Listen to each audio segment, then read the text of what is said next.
Have you ever stumbled across a story online that hits you so hard it doesn't even feel like just some random post?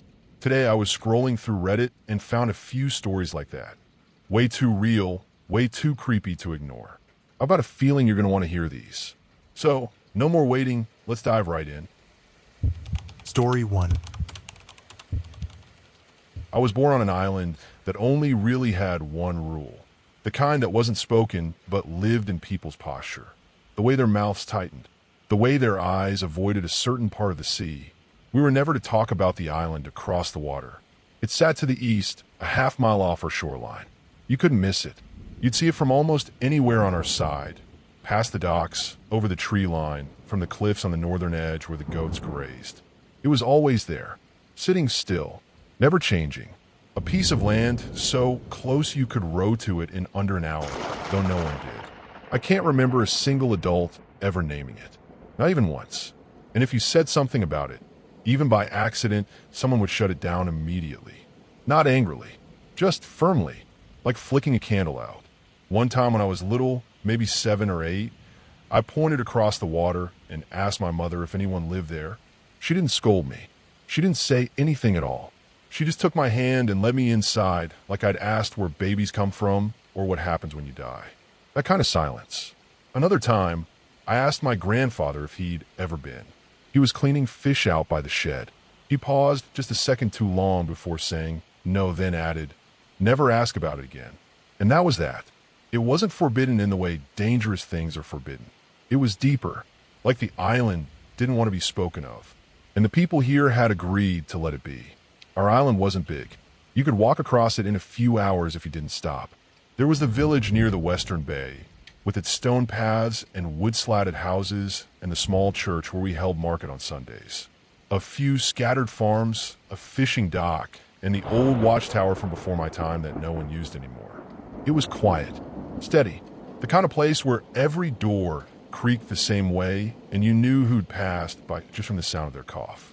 The trade boat came once a week, usually just before noon. We never saw where it came from. It always arrived from a mist. It brought flour, salt, oil, iron tools. Letters sometimes, though no one in my family ever got any.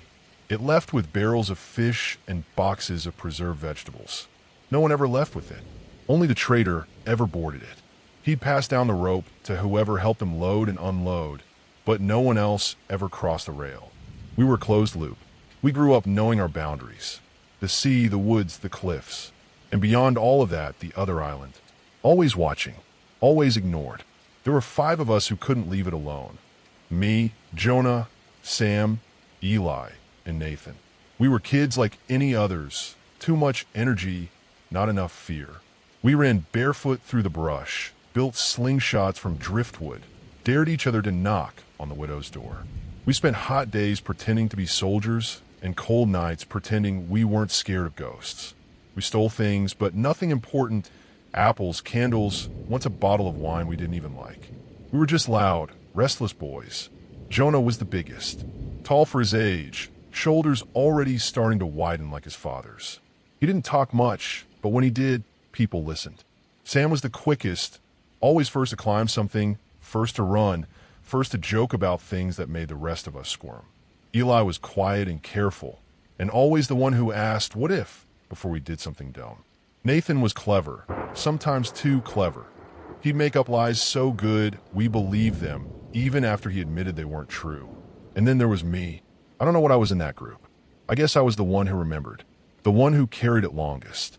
We never said it out loud, but we all watched the island, from the rocks by the southern cliff, from the upper fields when the wind cleared the trees, from the shore when we were supposed to be fishing but spent more time staring at the horizon.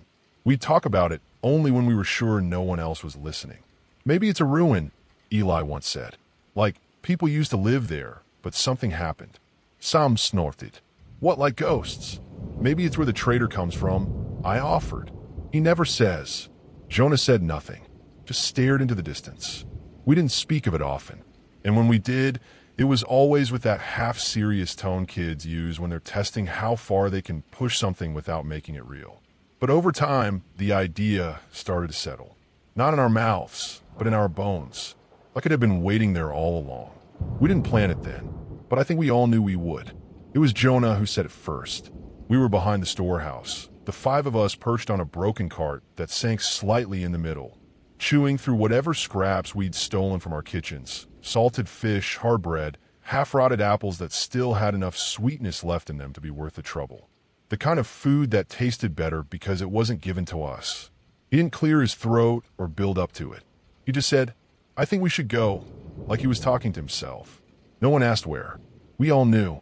That silence, the way no one looked at each other, the way we kept chewing like the words hadn't landed.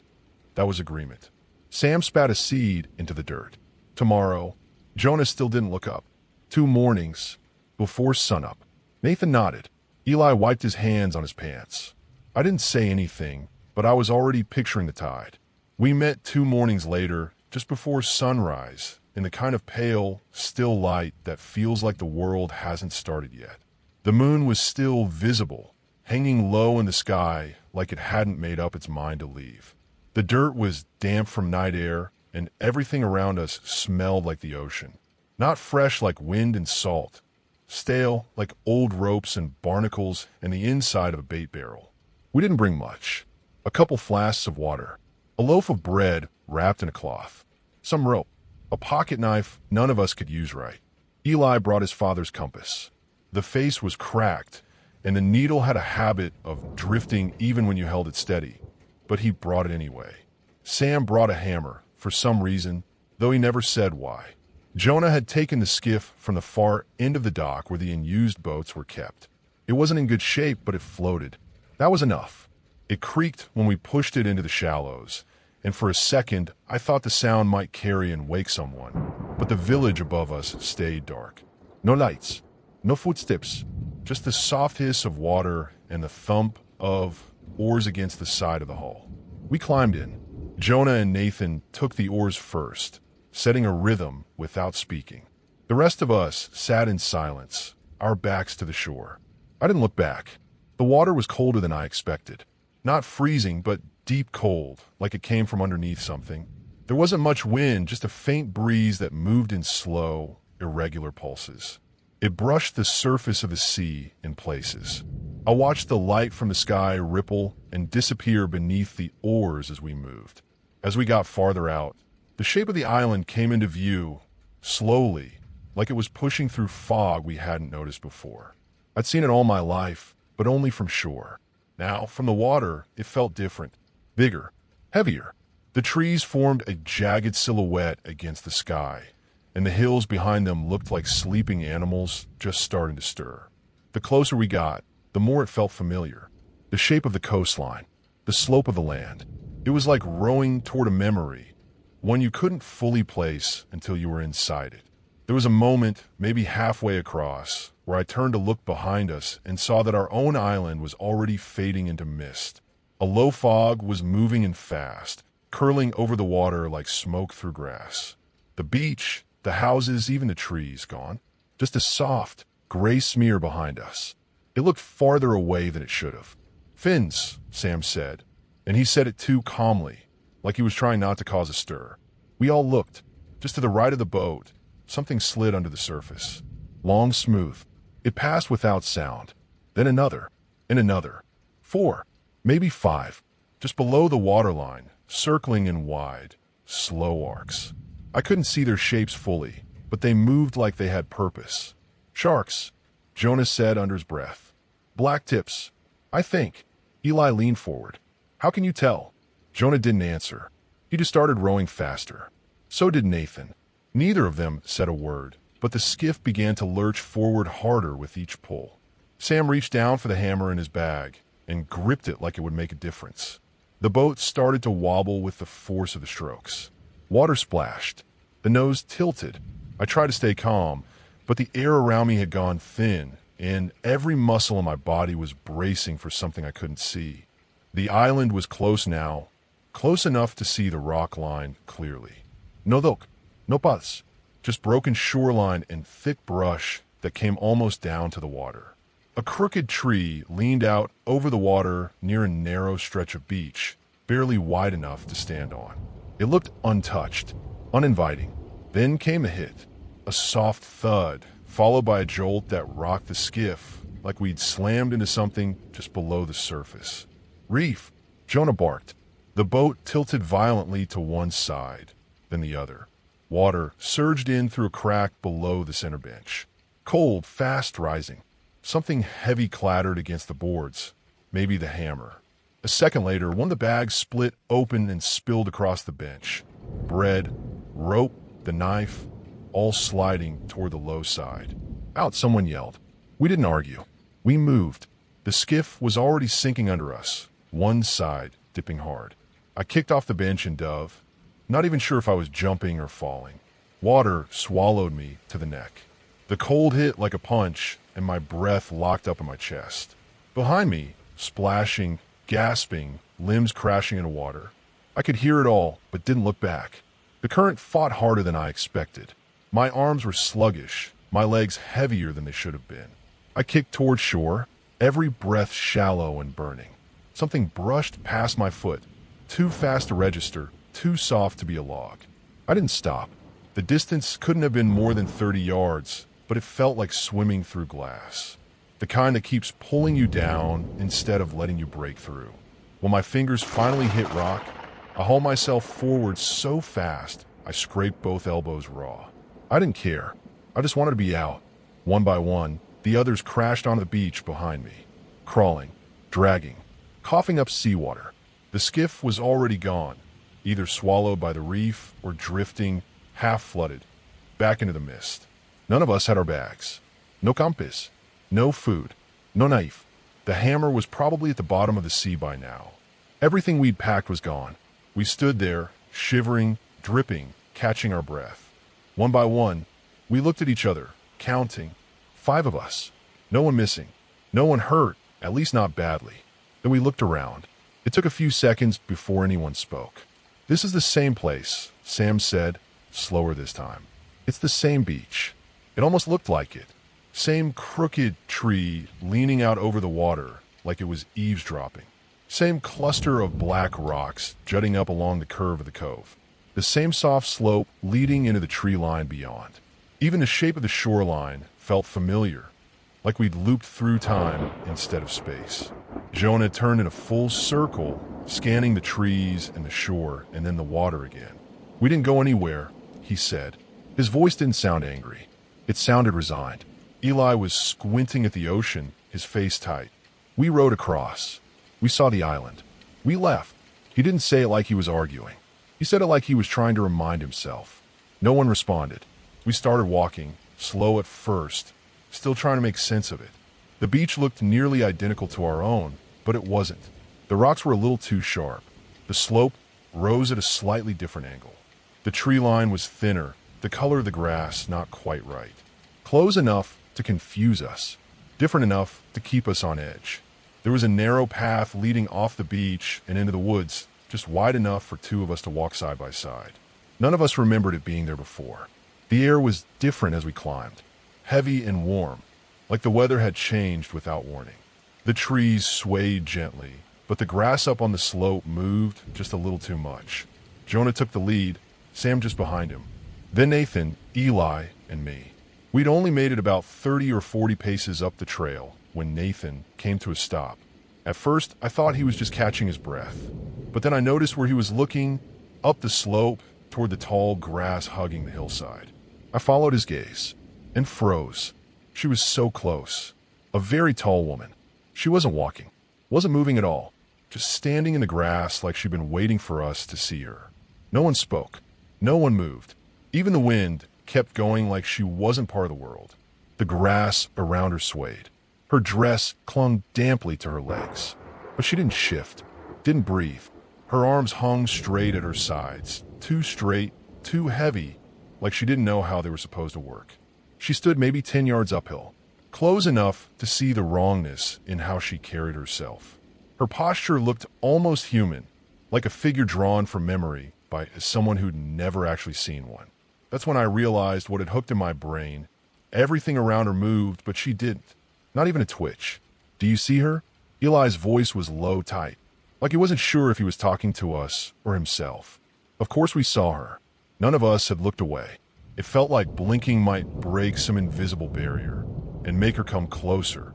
Then she smiled. I didn't understand why it made my stomach twist at first. It wasn't exaggerated. It wasn't monstrous. It was subtle, just wrong. Her mouth stretched into what should have been a smile, but the shape was off. The corners bent down instead of up, like someone had tried to mimic it from memory and gotten the geometry wrong. But the rest of her face, the parts that move when you smile, those were perfect.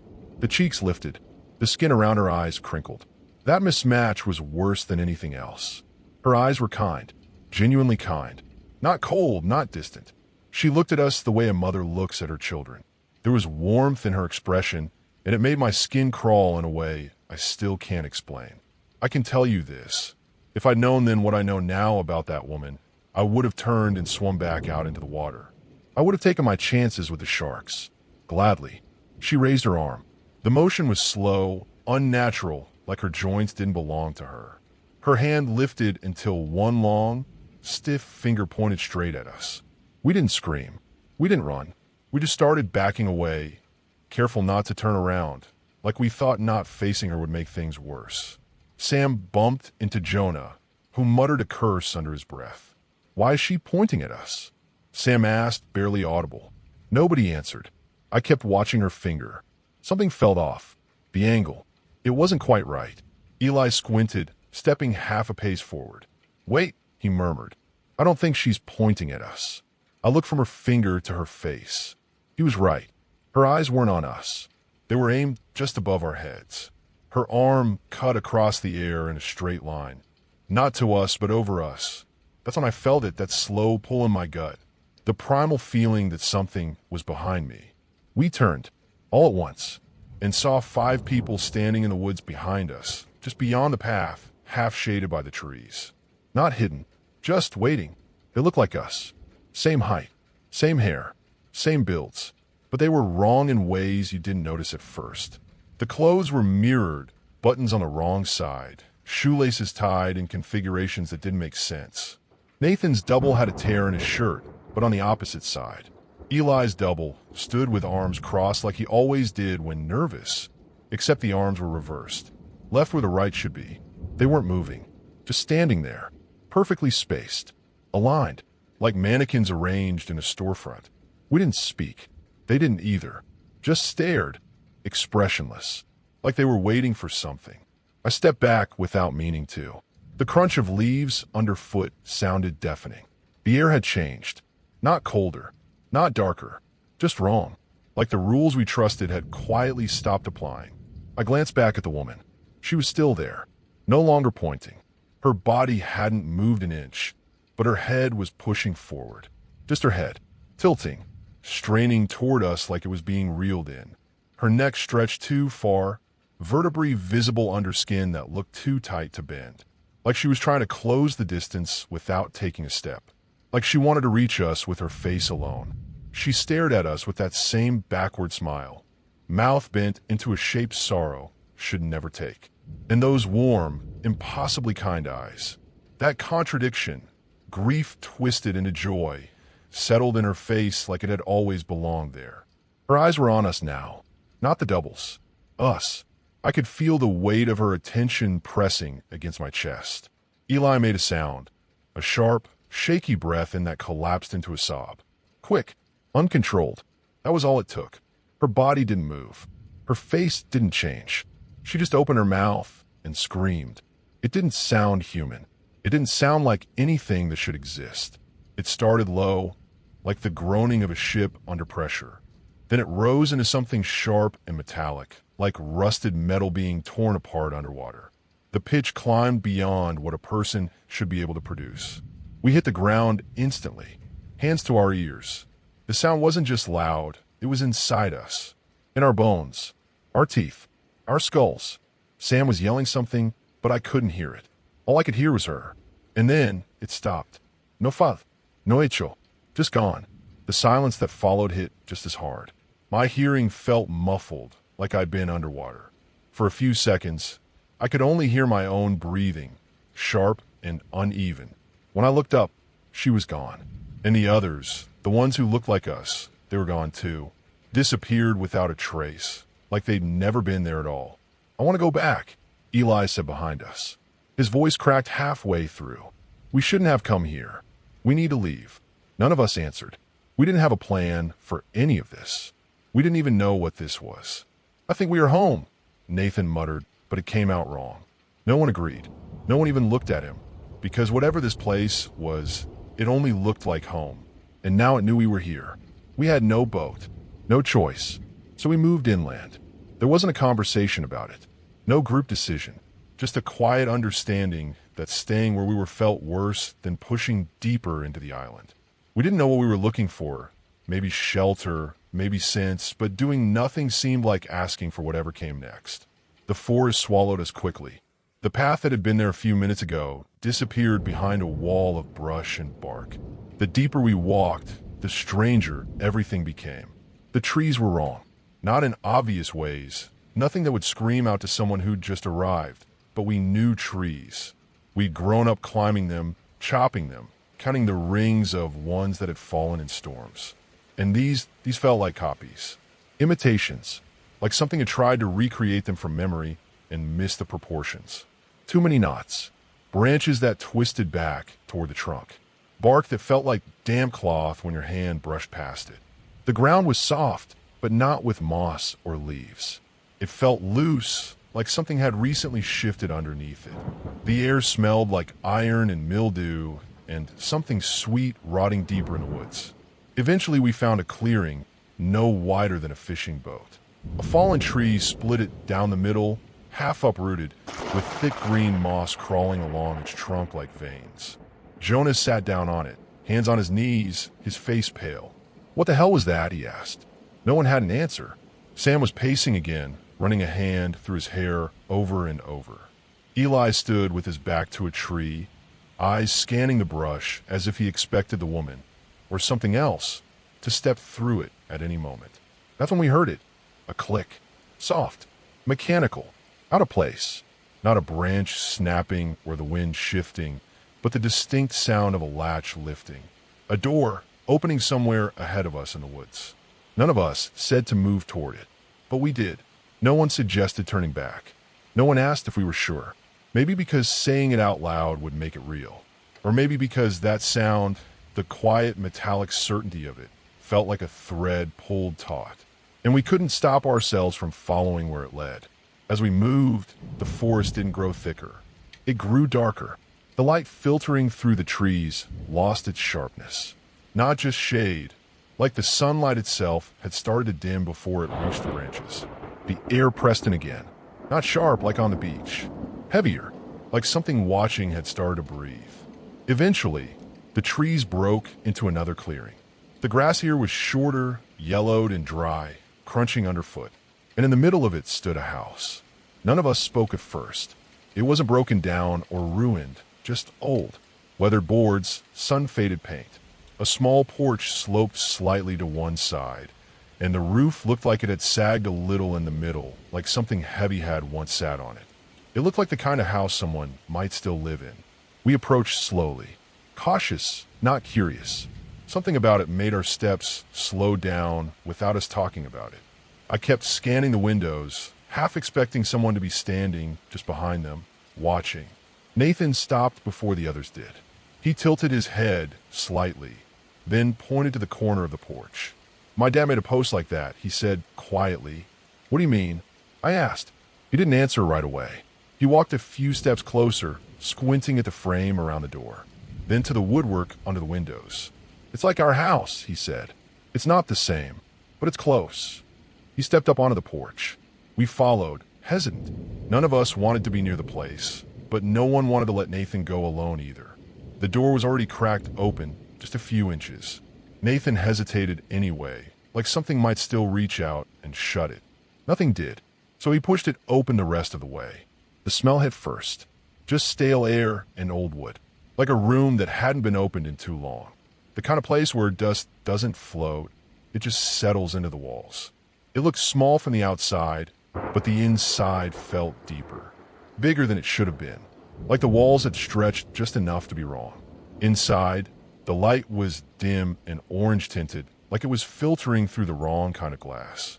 The hallway was narrow, A coat rack on one side, faint scuff marks on the floor, a chair in the corner that looked familiar, though I couldn't say why. Nathan stepped in first. We followed slow. Nathan was quiet. He was looking at the photographs on the wall. They were of his family, his parents, his sister, him, but everything was reversed. His dad's watch was on the wrong wrist. His sister's birthmark had switched sides. The smiles looked normal at first, until you stared too long, too symmetrical, too wide. To the right, a doorway led into what looked like a living room, mirrored. On our island, Nathan's living room was to the left when you walked in. Here it was flipped, not just the layout, everything. The furniture was the same kind, not identical, but close. Same colors, same were patterns. A clock on the wall ticked just a half beat slower than it should have. The painting above the mantel showed a landscape we all recognized, except the river ran the wrong direction. "I want to go," Eli said behind me. His voice was barely there. None of us answered. We just kept looking. The room held us. Not physically, but in that way a nightmare does, where the air feels thick and stepping backward might wake something up. We weren't frozen, just slow, careful. Jonah was eyeing the bookshelf. Eli hovered near the fireplace. I stood by the wall, watching the second hand on the clock stutter with each tick. Sam moved toward the painting above the mantel, staring at it like he expected it to blink. No one talked. We were all too deep in it, scanning corners, studying the little wrong details, trying to figure out what this place was. Then Sam turned, brow furrowed. "Where's Nathan?" Every head snapped around. He wasn't there. He hadn't made a sound. No footsteps, no door creak. He'd vanished like air. We searched the house fast, calling his name, moving from room to room in a rush that didn't feel loud, just clumsy. Like our panic didn't want to make noise, but couldn't help it. There weren't many places he could have gone. The hallway led to a small kitchen, a stairwell, and a narrow back room with a locked door. Jonah tried the handle and found it wouldn't budge. No light under the crack. No sound from inside. Sam ran up the stairs 2 at a time, Eli and I close behind. They creaked under us like normal stairs. Nothing theatrical, nothing dramatic, but every groan from the wood felt too sharp. Like the house was responding. There were 2 bedrooms upstairs. One was empty, bare except for a bed frame and a window nailed shut. The second had a dresser, a mirror with a cracked corner, and more photographs. A different version of Nathan's family. This time, the faces were missing from some of the frames. Blurred out or too dark to see. But no Nathan. When we reached the bottom, Jonah wasn't there. We found him just outside, a few steps off the porch, arms crossed. "I checked around the house too," he said, not looking at us. "He's not here." We stood there, all 4 of us, facing the house like it might give something back. The open door gaped in front of us, cold air leaking out like it didn't belong to this place. Sam looked at me. "Do we go back in?" No one replied. Then footsteps. From inside. Slow. Measured. Getting closer. The porch creaked. Nathan stepped into the doorway. Just stood there, like he'd never left. His face was blank. His shirt was damp. None of us spoke. No one moved. He stepped forward slowly, one hand brushing the frame like it grounded him. He looked rested. Calm. His clothes were the same, but the fit seemed off, like they belonged to a version of him just slightly smaller or built differently. He blinked, squinted at us, then frowned, puzzled. "What?" he said. "Why are you all staring at me?" Eli was the first to speak. "Where the hell did you go?" Nathan tilted his head. "What do you mean?" "I was upstairs." "We checked upstairs," I said. "Every room." Nathan looked at each of us, one by one. His face was blank at first, but then something shifted, a flicker of a smile that came and went too fast. Not warm, just performed. "I saw you," he said, "through the railing. You were in the hall. You just walked off. That didn't make sense." We torn through every room. He wasn't there. No one had seen him, and there was no way he could have missed the noise we made. I was watching his hands.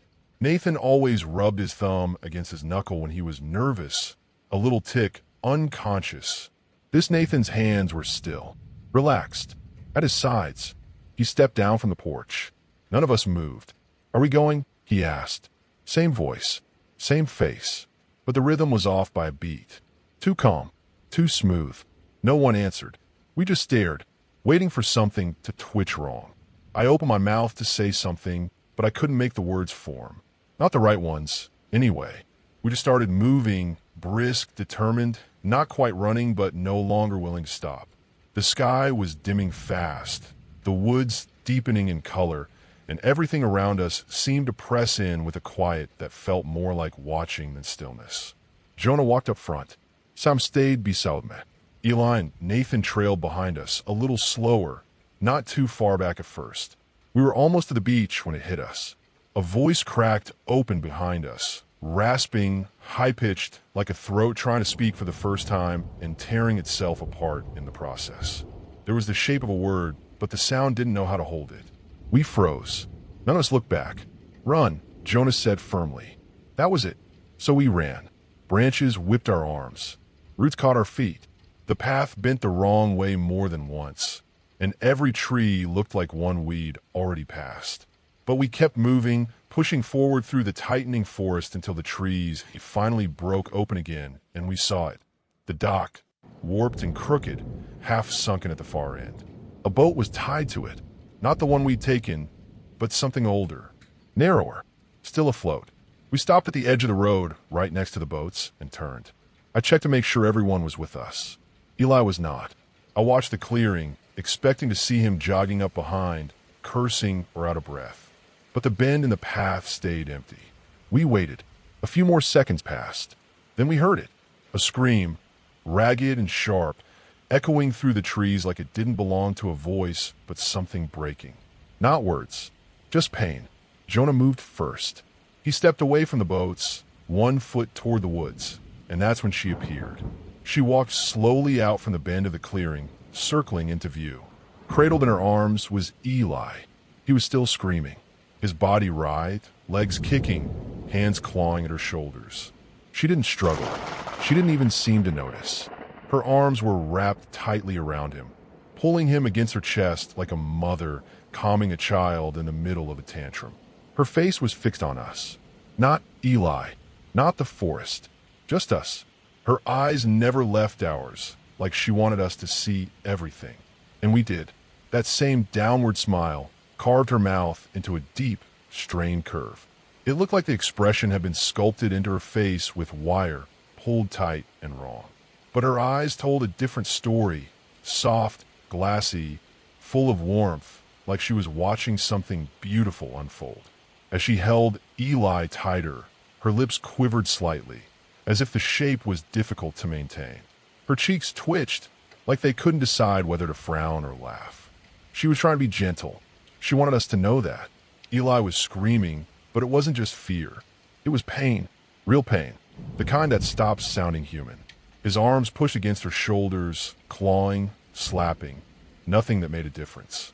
His legs kicked out violently, his whole body thrashing like an animal in a snare. The heels of his boots barely scraped against the dirt as he was being held up. And still, she looked at us, like we were the ones she was holding. Sam made a sound, half a sob, half a curse, and stepped forward. Jonah grabbed his arm. "We can't," he whispered, his voice cracking. "We can't," but we all took a step anyway. I did. I felt my foot move before I meant it to, like something in me couldn't stand still and watch. Then Eli screamed again, louder this time, high and desperate, raw at the edges. The kind of sound that burns your throat even when you're not the one making it. He kept kicking, kept trying. She didn't flinch, didn't tighten her grip suddenly. It wasn't violence. It was pressure, steady, controlled, like she was soothing him into silence, one bone at a time. His screams of agony unraveled into a choking, broken gasp, like even his voice was giving out. Then we heard it, a single crack, subtle, quiet, like a thick branch snapping underfoot. Eli jerked once in her arms, then stopped moving. His head lolled against her shoulder. His arms dangled at his sides, empty of fight. She didn't stop smiling. She held him there, still watching us, her eyes locked onto ours like she wanted to see what we'd do next. Her fingers brushed his back in slow, meaningless circles, like she was soothing him to sleep. Jonah stepped backward first. Then Sam. I followed. I didn't even think. I just moved. The boat scraped against the rock.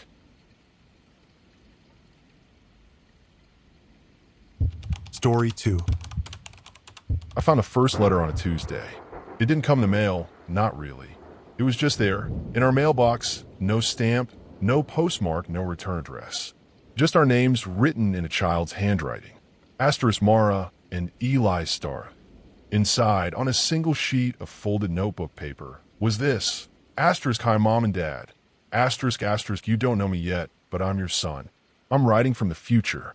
I just wanted to say thank you. You're doing everything right. I'll see you soon. Asterisk love me. We laughed at first. We thought it was a prank. Maybe one of the neighborhood kids had slipped it in. It was cute. Innocent. We saved it on the fridge for fun. The second letter arrived a week later. This time it was inside the house. I found it on the kitchen counter beside the coffee pot. No one had been in. No signs of a break-in. Nothing stolen.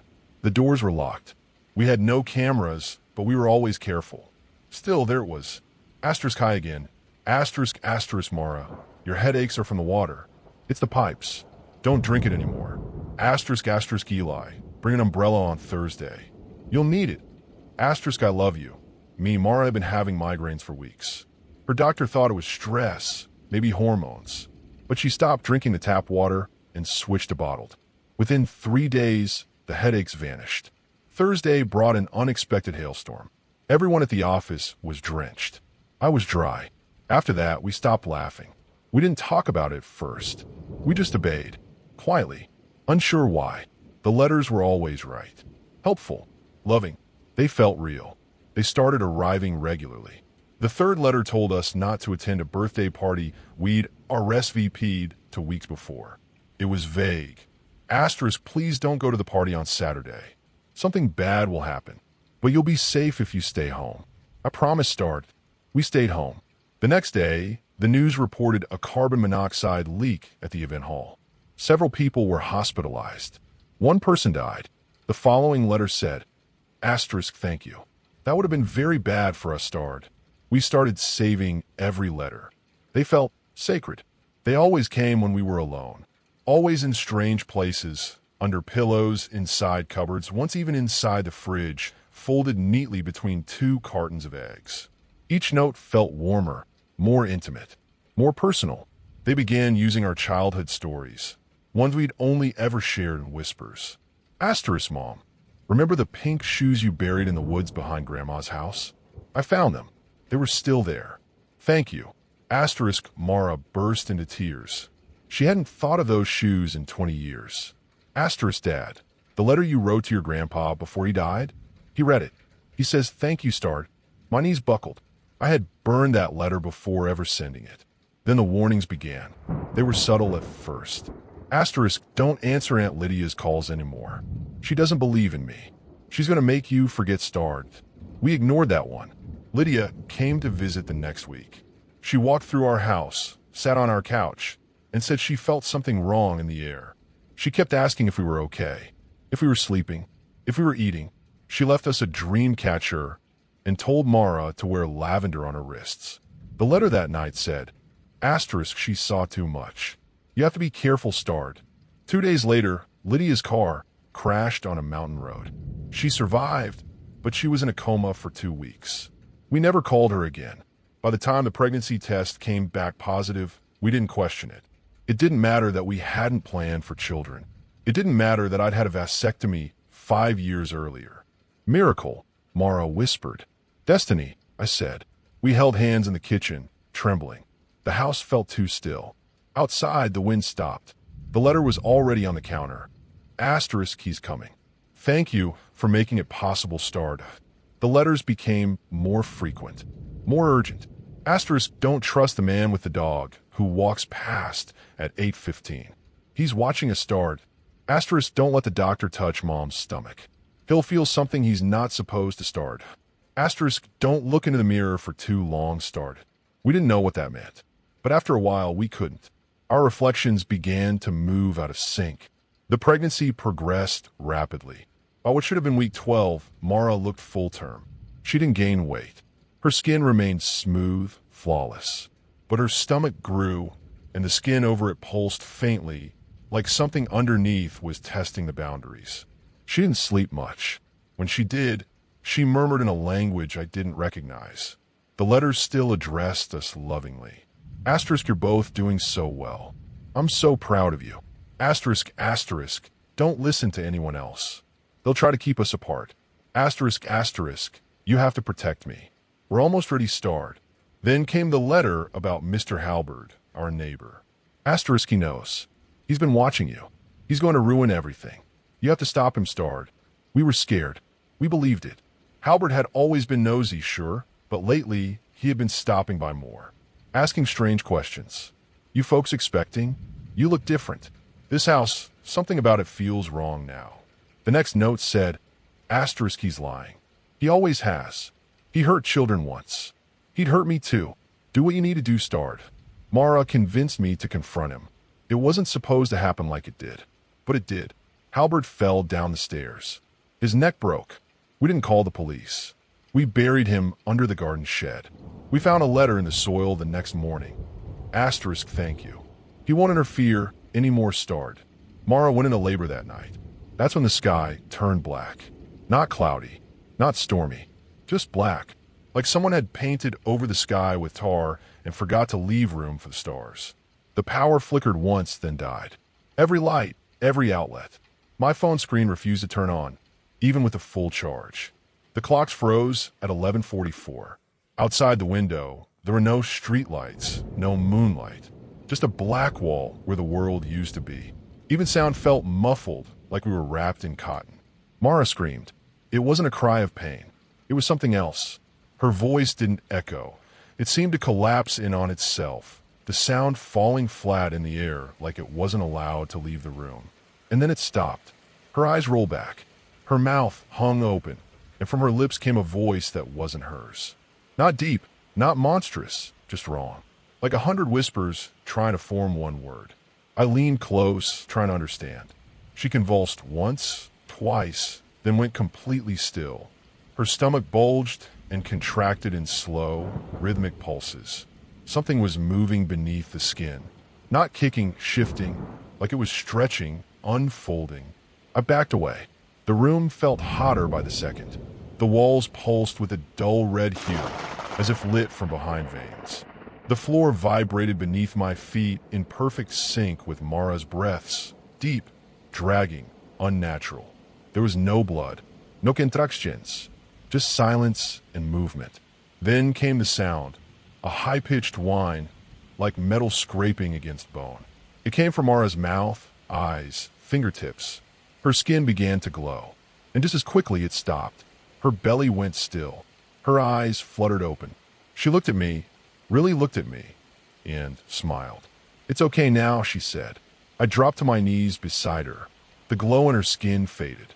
And then, slowly, impossibly, she reached down and pulled something out of herself. Not screaming, not shaking. Calm, serene. What she held was not a baby. It was shaped like one, sure, but the proportions were wrong. Limbs too long, eyes too large, skin smooth and translucent like polished stone. It blinked at me. Its mouth opened into a crooked smile. And God help me, I smiled back. We didn't sleep that night.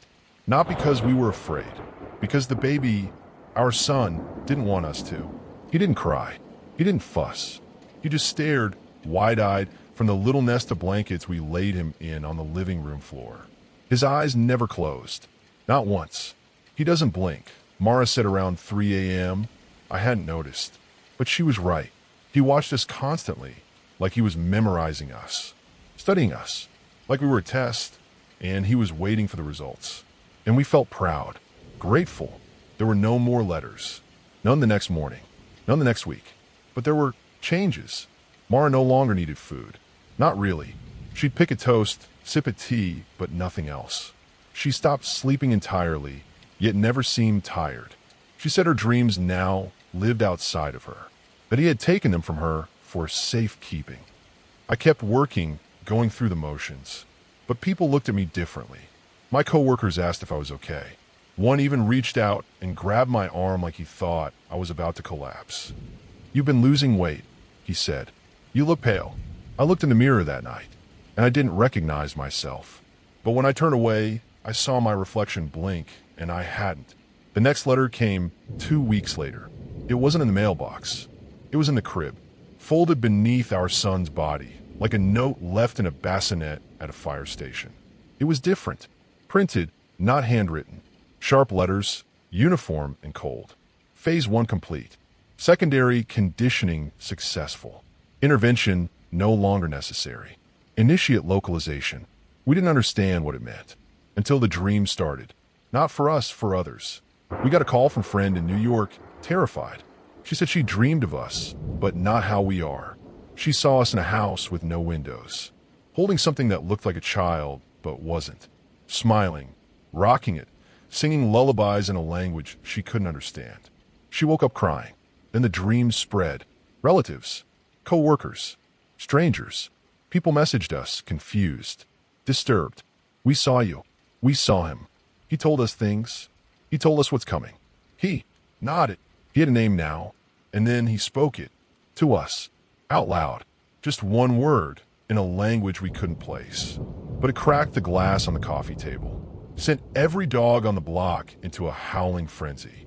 Mara dropped to her knees and whispered, "Yes. Yes, I hear you." The house felt smaller after that. Warmer. The walls pulsed slightly like lungs. The lights no longer worked, but we didn't need them. Everything inside glowed softly, like it had its own hidden sun. I stopped going to work. I couldn't remember what my job had been anyway. Mara spent all day with him, cradling him, speaking to him in strange murmurs, her head tilted like she was listening to music I couldn't hear. Sometimes she'd hum, not a lullaby, but something more primal, like static turned into a melody. I started finding drawings on the walls. Childlike scribbles at first, then more complex.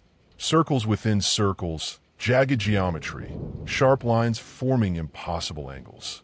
I tried to wipe them off. They wouldn't smudge. They were drawn in something that wasn't ink. I woke one morning to find a spiral traced on my chest in fine red lines. Not a wound, more like a tattoo that had always been there. That's when I knew he'd started using me too. The next letter didn't come on paper. It came through the radio. The kitchen radio hadn't worked since the blackout, but it turned on by itself at 2:17 a.m., white noise at first. Then a child's voice. Asterisk, you've both done beautifully. It's almost time, star. Asterisk, please make room. Others are coming, star. The sound looped once. Then the radio exploded. It started raining the next day. Black rain, thick and slow like oil. It didn't splash. It stuck. The sky above us had not returned.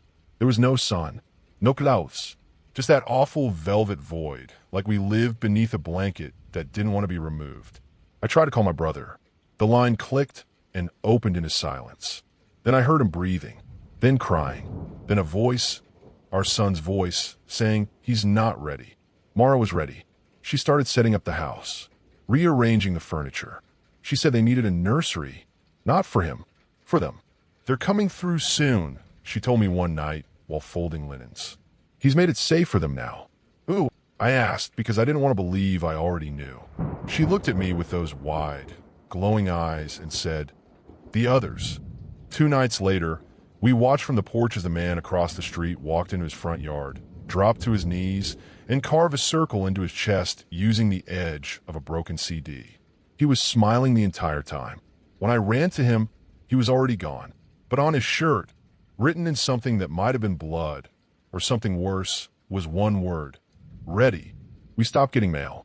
No trucks came down the street anymore. No deliveries. No neighbors. The homes around us went dark, one by one. Some remained standing, shadows behind their windows.